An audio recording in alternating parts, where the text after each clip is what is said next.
যেদিন বাপ মায়ের সাথে ভালো আচরণ করা খুবই কঠিন, যেদিন মনে হচ্ছে বাপ মায়ের চেয়ে খারাপ মানুষ আর দুনিয়াতে কেউ নেই, দুনিয়াতে সবার সাথে চলতে পারবো, বাপ মায়ের সাথে চলতে পারবো না, সেদিন বাপ মাকে শ্রদ্ধা করতে হবে। তার নাম শ্রদ্ধা।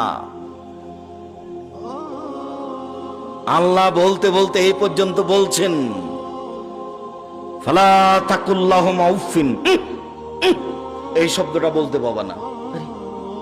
আমার মা, আমি যখন পেশাব করেছি 5-7 বার, তখন আমার মা একটু আদর করে আমাকে বলেছে, গায়ে একটু আঘাত করেছে আর বলেছে, এই অত পেশাব করিস কেন, এই একটু অত পেশাব করিস কেন।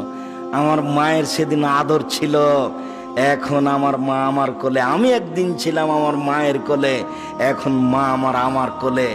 এখন যদি মা বারবার পেশাব করে, আমি যদি একটু বলি তাহলে জায়েজ হবে না।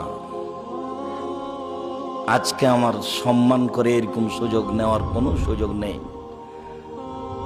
পেশাব পরিষ্কার করব আমি, পায়খানা পরিষ্কার করব আমি, কাপড় বদলে দিব আমি, গোসল করিয়ে দেব আমি।